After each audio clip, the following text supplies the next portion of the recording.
মাজত মাথো এটা দিন অৰ্থাৎ অহা ২৪ ডিচেম্বৰ তাৰিখে ধেমাজিৰ ৰতনপুৰস্থিত নৱজ্যোতি কছাৰী ছাত্ৰাবাসৰ সোণালী জয়ন্তী উদযাপন কৰা হ'ব।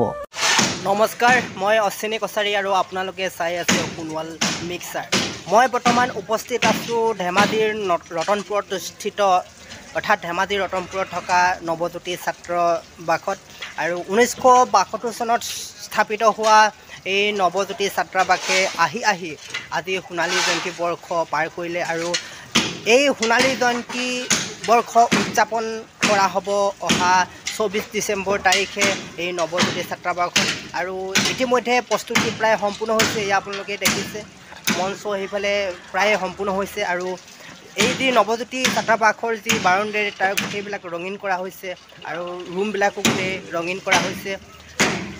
আমি এই নৱজ্যোতি ছাত্ৰাবাসৰ যি পৰিচালনা সমিতি আৰু উদযাপন সমিতিৰ বিষয়ববীয়া আছে আৰু তেওঁলোকৰ পৰা এই প্ৰস্তুতি সম্পৰ্কত জানিব বিচাৰিম।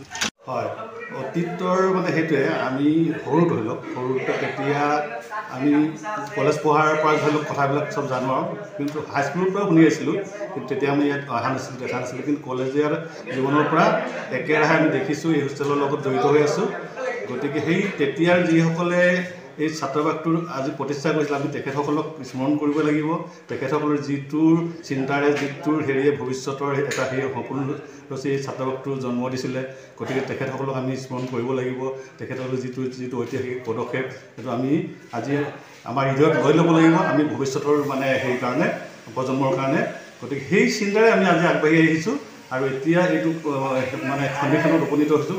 আশা কৰোঁ আমি ভৱিষ্যতে আৰু আমাৰ সেইটোক আমি আগুৱাই লৈ যাবৰ চেষ্টা কৰিম। ৭০ দশকতে বহু ব্যক্তিৰ অশেষ ত্যাগৰ ফলশ্ৰুতিত প্ৰতিষ্ঠা লাভ কৰা নৱজ্যোতি কছাৰী ছাত্ৰাবাসটিত লখিমপুৰ, বিহপুৰীয়া, ঢকুৱাখানা, চিলাপথাৰ, জোনাই, গোগামুখ, ধেমাজিৰ বহু ছাত্ৰই উচ্চ শিক্ষা গ্ৰহণৰ বাবে নিজা খৰচে বৰ্ডিং ঘৰ নিৰ্মাণ কৰি অশেষ কষ্টৰ মাজেৰে নিজৰ সোণালী জীৱনৰ পাতনি মেলা বহু ছাত্ৰই সম্প্ৰতি অসম চৰকাৰৰ বিভিন্ন বিভাগত কৰ্মৰত হিচাপে স্বীকৃতি লাভ কৰি জনগোষ্ঠীত লৈ গৌৰৱ কঢ়িয়াই আনিবলৈ সক্ষম হৈছে।